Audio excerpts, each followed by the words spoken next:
موضوع کو مجھے لے کر چلنا ہے آج کے بیان میں، اللہ کی طرف توجہ کیسے کرنی ہے اور پھر ہماری مشکلیں کیوں نہ آسان ہو جائیں۔ اے میرے پیارے اسلامی بھائیوں، ابتحال یہ ایک بڑا مشکل لفظ ہے، مگر آج اس کی تعریف سمجھ لیجئے، بڑی کمال کی تعریف ہے کہ ایک اصطلاح ہے ابتحال، اس کے معنی ہے دعا میں گر گڑانا، ہاتھوں کو بلند کرنا، پوری توجہ سے اللہ پاک کی بارگاہ میں عرض کرنا۔ یہ ہمارے آقا علیہ الصلوۃ والسلام کی پیاری سنت ہے، اس لیے اللہ پاک کے حضور گر گڑا کر پوری توجہ کے ساتھ دعا مانگنے کی عادت بنائیں۔ ایسے دعا مانگیں گے تو انشاءاللہ برکتیں نصیب ہوں گی۔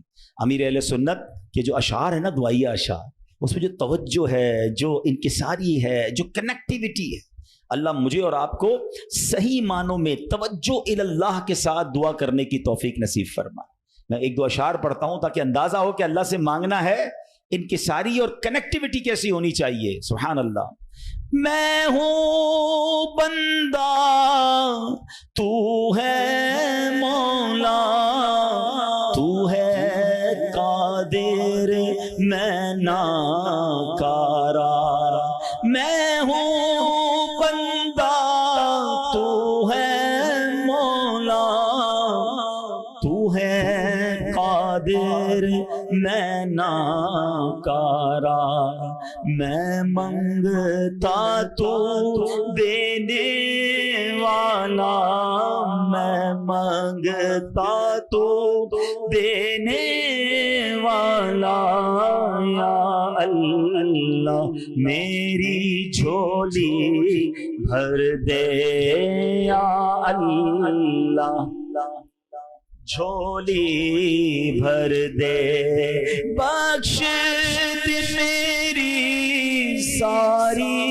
خطائیں، بخش دے میری ساری خطائیں، کھول دے مجھ پر اپنی عطائیں، کھول دے ہم پر اپنی عطائیں، بخش ہماری ساری خطائیں، کھول دے ہم پر اپنی عطائیں، برسا دے رحمت کی برکھا، برسا دے رحمت کی برکھا، یا اللہ میری جھولی بھر دے، یا اللہ۔ سبحان اللہ، سبحان اللہ۔ قرآن پاک کی ایک سورت ہے سورہ انبیاء، اس مبارک سورت میں کئی انبیاء کرام کا تذکرہ ہے، اس پہ بالخصوص انبیاء کرام کا یہ وصف بھی ذکر ہوا کہ اللہ پاک کے پیارے نبی اللہ پاک کی بارگاہ میں دعائیں کیسے مانگتے تھے، کیسے دعائیں کرتے، اور کوئی بھی مشکل آتی تھی تو اللہ کی طرف رجوع لاتے، توجہ اللہ کرتے، اور گر گڑا کر بے قراری کے ساتھ اللہ رب العالمین کی بارگاہ میں دعا مانگتے۔ سبحان اللہ۔ حضرت نوح علیہ السلام، آپ نے 950 سال تک لوگوں کو اللہ کی طرف بلایا۔ اب یہ بڑا ان کی زندگی جو ہے نا، بڑا خوبصورت ہمارے لیے میسج بھی ہے۔ 950 سال میں آپ کو پتہ ہے کتنے لوگ ایمان لائے؟ کم و بیش 80 لوگ ایمان لائے۔ کدھر 950 سال اور صرف 80 لوگ ایمان لائے؟ اس میں بڑا درس ہے ہم سب کے لیے کہ اللہ کے نیک بندوں کو بعض اوقات اچھے کاموں میں تکلیف آتی ہے، ہمت نہیں ہارنی ہوتی۔ ہم تھوڑا سا کوئی نیکی کا کام کریں، کوئی ساتھ نہ دے، بندہ کہتا ہے میں تو کچھ نہیں کرتا، نیکی کا زمانہ نہیں ہے بھائی، میں تو اللہ کے لیے کر رہا تھا، کوئی ساتھ ہی نہیں دے رہا، فلاں نے تو دل توڑ دیا، فلاں نے ساتھ نہیں دیا۔ ارے اللہ کے بندو، یہی تو امتحان ہے۔ آپ استقامت، آپ کا کام کرنا ہے، ہاں تعداد کو نہ دیکھیں، اللہ کی رضا کو دیکھیں۔ 950 سال میں لوگوں نے بات نہیں مانی، پھر آپ نے اللہ کی بارگاہ میں جب دعا کی کہ لوگ حضرت نوح علیہ السلام پر تشدد بھی کرتے، برا بھلا بھی کہتے تھے، ایک تو تھا ایمان بھی نہیں لا رہے تھے اور پھر مارتے بھی تھے، تکلیف بھی دیتے تھے۔ تو اللہ تبارک و تعالیٰ کی بارگاہ میں جب دعا کی نا تو اللہ نے قرآن میں فرمایا فَاسْتَجَبْنَا لَهُ فَنَجَّيْنَاهُ وَأَهْلَهُ مِنَ الْكَرْبِ الْعَظِيمِ۔ اللہ فرماتا تو ہم نے اس کی دعا قبول کی اور اسے اور اس کے گھر والوں کو بڑی سختی سے نجات دی۔ اللہ سے دعا مانگی، باقی قوم کے لیے طوفان آیا اور وہ قوم اس طوفان میں غرق ہو گئی. اللہ نے بڑی تکلیف سے حضرت نوح کو نجات دی. کیوں؟ آپ نے دعا مانگی, آپ نے اللہ سے بات کی. حضرت نوح علیہ الصلوۃ والسلام کی اس دعا کے نتیجے میں کفار پر کیسا سیلاب آیا کہ سب برباد ہو گئے. اسی طرح حضرت ایوب علیہ السلام پر آزمائش آئی تھی نا, آپ پر طرح طرح کی بیماریاں بھی تھیں, آپ کے بچے بھی دنیا سے چلے گئے, آپ کا کاروبار, آپ کا مال سب برباد ہو گیا. اللہ اکبر, آپ نے اللہ کو کیسے پکارا. اور یہ دعائیں کتنی مقبول ہیں کہ قرآن میں موجود ہیں, بلکہ اس کو تو یاد کر لو, کیا ترجمہ ہے, آنسو آ جائیں گے آپ کی آنکھ میں. حضرت ایوب کہتے ہیں انی مسنی الضر وانت ارحم الراحمین. اس کا ترجمہ سنو کہ بے شک مجھے تکلیف پہنچی ہے اور تو سب رحم کرنے والوں سے بڑھ کر رحم کرنے والا ہے. اگر تکلیف پہنچے تو کیوں دنیا کو پکارنا ہے, کیوں دنیا والوں کے پاس جانا ہے؟ چلو نا اس کے دربار میں چلتے ہیں جس سے تکلیف دور کرنی ہے. حضرت ایوب علیہ السلام نے رب کو پکارا نا, انی مسنی الضر وانت ارحم الراحمین. یہ وہ دعا ہے جو قبول ہے, یہ وہ دعا ہے جس کے صدقے میں حضرت ایوب کو شفا بھی دی گئی اور ساری مال دولت اولاد واپس عطا کر دی گئی.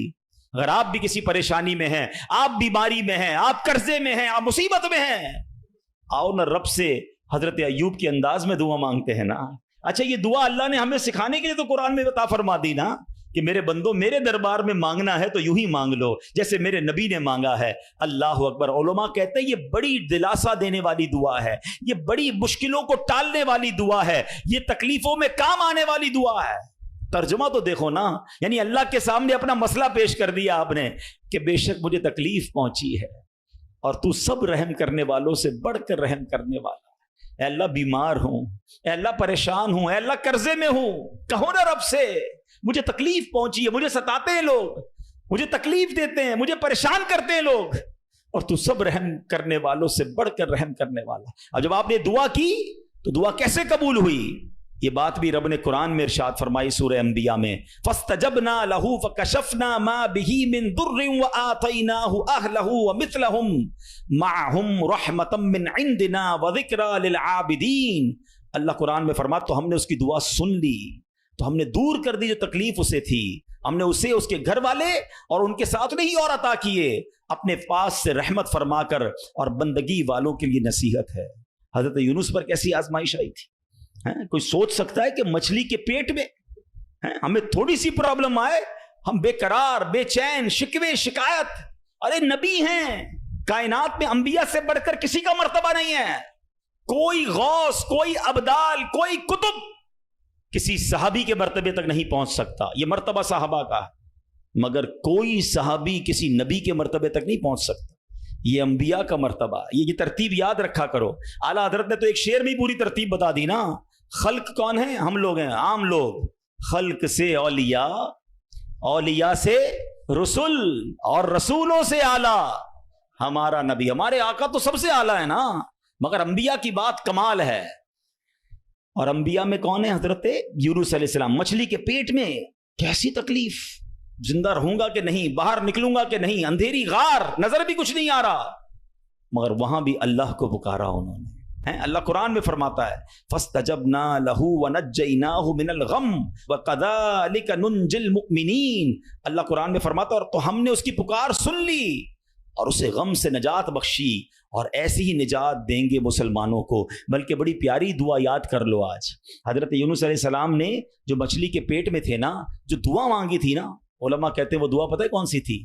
جس کو آج ہم آیت کریمہ کہتے ہیں نا, لا الہ الا انت سبحانک انی کنت من الظالمین. یہ چابی ہے, ہاں یہ مصیبت کے تالے کی چابی ہے, یہ کمال کی دعا ہے. اور یہ آپ نے دعا کی اور اللہ نے مچھلی کے پیٹ سے آپ کو نجات عطا فرما دی, پھر سے قوم بھی عطا فرما دی, سرداری بھی عطا فرما دی. تو یہ دعائیں ہیں جو بے قراری میں, مصیبت میں رب کو پکارا گیا. اللہ اکبر. تو اے میرے پیارے اسلامی بھائیوں, اللہ کرے کہ ہم اپنے رب کو پکارنے والے بن جائیں, صحیح طریقے سے دعا کرنے والے بن جائیں. حضرت زکریا, اللہ اکبر, آپ بڑی عمر ہو گئی آپ کی, بڑھاپے تک پہنچ گئے, آپ کی اولاد نہیں تھی, آپ کی زوجہ بھی بانجھ تھی. آج کل ڈاکٹر کہہ دیتے ہیں نا کہ اولاد نہیں ہو سکتی, ہم ڈاکٹر کی بڑی مانتے ہیں. ارے ڈاکٹر کچھ بھی کہہ دے, ان اللہ علی کل شیء قدیر, میرا رب جو چاہے وہ کرنے پر قادر ہے. اپنی آنکھوں سے دیکھا ہے, آپ نے بھی دیکھا ہوگا, کسی کو ڈاکٹر کہتے ہیں جناب کوئی مرض نہیں ہے, 100% فٹ ہے, 2 دن بعد دنیا سے چلا جاتا ہے. کیسے مرا ڈاکٹر کو بھی پتہ نہیں, موت آ گئی نا. اور کبھی ڈاکٹر کہتے ہیں 3 دن کا مہمان ہے, شاید اس ڈاکٹر کا انتقال ہو جاتا ہے, وہ بندہ پھر بھی زندہ گھوم رہا ہوتا ہے. اللہ کی شان ہے, ڈاکٹر ہے, وہ اپنی سائنس چلائیں, مگر یہ نہ سمجھو کہ جو اس نے کہہ دیا یہ آخری ہے. قدرت میرے رب کی ہے, شان میرے رب کی ہے, وہ ہر چاہے پر قادر ہے, اس پر بھروسہ تو رکھو نا. حضرت زکریا عمر بھی زیادہ ہو گئی, عورت بھی بانجھ ہے, مگر اللہ سے کیا دعا کر رہے ہیں؟ یہ بھی علماء فرماتے جو بے اولاد ہیں ان کے لیے مجرب دعا ہے, قرآنی دعا ہے. یاد تو کرو نا قرآن کی دعائیں, کیا دعا کی تھی آپ نے, اور مانا تو دیکھو اس کا, ہائے ہائے کنیکٹیوٹی تو دیکھو نا. مانا کیا اس کا؟ اے میرے رب مجھے اکیلا نہ چھوڑ, اولاد نہیں تھی نا, اے اللہ مجھے اکیلا نہ چھوڑ, اور تو سب سے بہتر وارث, وانت خیر الوارثین. اب یہ دعا وہ کرتے تھے, اللہ نے کیسی دعا قبول کی, صرف بیٹا نہیں دیا بلکہ بیٹا بھی دیا اور اس کو نبی بھی بنا دیا. بیٹا بھی ایسا دیا جس کو نبی کا مرتبہ عطا فرمایا. اللہ فرماتا ہے قرآن میں, فَاسْتَجَبْنَا لَهُ وَوَهَبْنَا لَهُ يَحْيَا وَأَصْلَحْنَا لَهُ زَوْجًا. تو ہم نے اس کی دعا قبول کی اور اسے یحییٰ عطا فرمایا اور اس کے لیے اور اس کی بیوی سنواری. اب اس میں بتایا کہ صرف اللہ نے بیٹا نہیں دیا, بیٹے کا نام بھی رب نے عطا فرمایا اور نبوت کی یوں سمجھیے کہ سرفرازی بھی عطا فرما دی. یہ ہے دعا, مگر دعا دل سے, توجہ اللہ, کنیکٹیوٹی کے ساتھ.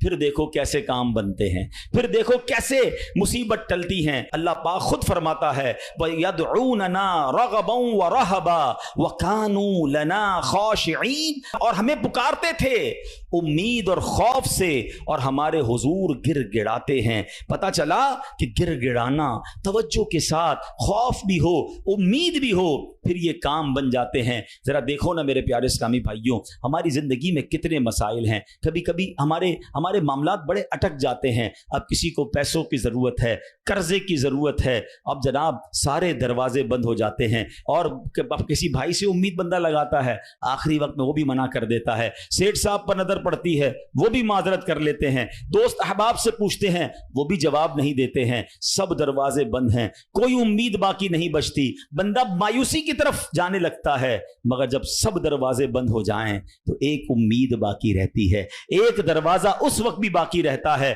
اللہ اکبر, بادشاہوں کے دروازے بند ہو جاتے ہیں مگر میرے رب کریم کا دروازہ کبھی بند نہیں ہوتا. لوگ ساتھ چھوڑ دیتے ہیں, بھائی بھائی سے دامن چھڑاتا ہے, لیکن اللہ پاک اپنے بندوں کو مایوس نہیں کرتا, بلکہ یہ تو ایسا دروازہ ہے کہ نیکوکار آئے تو بھی نوازا جاتا ہے, گناہگار آئے تو اسے بھی نواز دیا جاتا ہے. تو کریم ہی جو ٹھہرا تو کرم کے کیا ٹھکانے, تو کریم ہی جو ٹھہرا تو کرم کے کیا ٹھکانے, تو نوازنے پہ آئے تو نواز دے زبانے. دل سے دعا کیسے اثر کرتی ہے. ہو سکتا ہے کسی کے ذہن میں آئے کہ بات تو مولانا صاحب بالکل ٹھیک کر رہے ہیں, میرے لیے بھی سارے دروازے بند ہو گئے ہیں, مگر میرا معاملہ سلجھے گا کیسے, معاملہ بنے گا کیسے. چلو میں آپ کو 2 واقعات سناتا ہوں جس سے انشاءاللہ بات مزید سمجھ آ جائے گی. ایک صاحب تھے, کافی امیر تھے, اپنا بنگلہ بھی تھا, اپنی گاڑی بھی تھی, اللہ پاک نے بہت دیا تھا. شام کو گھر آئے, بچوں کے ساتھ وقت گزارا, کھانا کھایا اور اس کے بعد اپنے بستر پر لیٹ گئے. رات ہو گئی تھی, بڑا نرم بستر تھا, ٹھنڈا کمرہ تھا, مگر کروٹ بدلتے جا رہے تھے, نیند نہیں آ رہی تھی. اب نیند بھی اللہ پاک کی نعمت ہے, جس کو آ جائے, لوگ اس کی بھی قدر نہیں کرتے. پوچھو اس سے جس کو نیند نہیں آتی. اب کافی دیر تک کروٹ بدلنے لگا کہ پتہ نہیں کیوں نیند نہیں آ رہی, چلو آج تھوڑی سی فریش ایئر لیتا ہوں, شاید نیند آ جائے. گھر سے باہر نکلے, گاڑی سٹارٹ کی اور آگے چلتے رہے اور گھومنے لگے گلیوں میں. اچانک ایک مسجد نظر آئی اور مسجد کا دروازہ کھلا نظر آیا.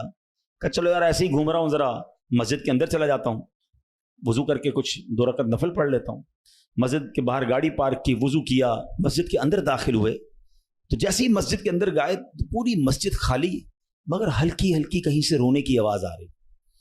رات کو اس وقت کون ہے مسجد میں اور کیوں رو رہا ہے؟ تو دیکھا کہ ایک کونے میں ایک غریب آدمی اللہ کی بارگاہ میں ہاتھ اٹھائے رو رہا ہے, اور روتے روتے اللہ کی بارگاہ میں عرض کر رہا ہے کہ اے اللہ, میری بیٹی بیمار ہے, ڈاکٹر نے آپریشن کا کہا ہے, مجھ غریب کے پاس پیسے نہیں ہیں, کہاں سے لاؤں؟ اے رب کریم تو ہی اسباب بنانے والا ہے, مجھ غریب کی حالت زار پر رحم فرما. اس امیر شخص کو سمجھ آ گیا مجھے نیند کیوں نہیں آ رہی تھی, مجھے کہیں بھیجا گیا ہے, میں ڈھونڈتے ڈھونڈتے اسی کے لیے آیا ہوں. اللہ اکبر. وہ غریب کے پاس گیا, جیب میں جتنی رقم تھی نکال کر اس کو پیش کر دی کہ بھائی یہ لے لو, اور میرا یہ کارڈ بھی رکھ لو, کبھی بھی ضرورت پڑے تو مجھ سے بات کر لینا. اس غریب شخص بھی کیسا خوددار تھا, اس نے کارڈ واپس دیا, کہ مجھے ایڈریس کی ضرورت نہیں ہے, میرے پاس ایک ایڈریس موجود ہے. تو کون سا ایڈریس موجود ہے؟ بولو یہ ایڈریس ہے نا, اللہ کی بارگاہ میں آیا, اس نے تمہیں بھیج دیا, جب دوبارہ ضرورت پڑے گی تو بھی اسی کی بارگاہ میں آ جاؤں گا. سارے دروازے بند ہو جائیں, میرے کریم کا دروازہ کھلا ہوتا ہے. ہمارا پرابلم ہے ہم جاتے ہی نہیں اس کے پاس.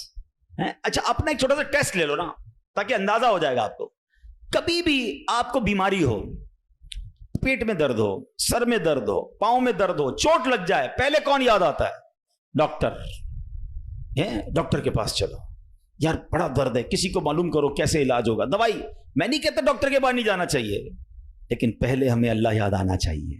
اے اللہ تو شفا دینے والا ہے, کرم کر دے مالک. کاروبار میں نقصان ہوا, فیملی میں پرابلم ہوا, واٹ ایور پرابلم, سب سے پہلے ہمیں دنیا والے سورس وکیل, پولیس, یہ یاد آتے ہیں. ہونا یہ چاہیے کہ ہمیں خالق کے اسباب کی طرف لو لگانی چاہیے, پہلے اللہ کریم کو پکارنا چاہیے. اسباب اختیار کرنا منع نہیں, مگر اسباب کے چکر میں, اس دنیا کے چکر میں ہم بھول گئے اسے کہ جو حل کرنے والا ہے, جو مشکلیں دور کرنے والا ہے, جو اولاد دینے والا ہے, جو مصیبت ٹالنے والا ہے. ہم اس کی طرف جاتے ہی نہیں ہیں.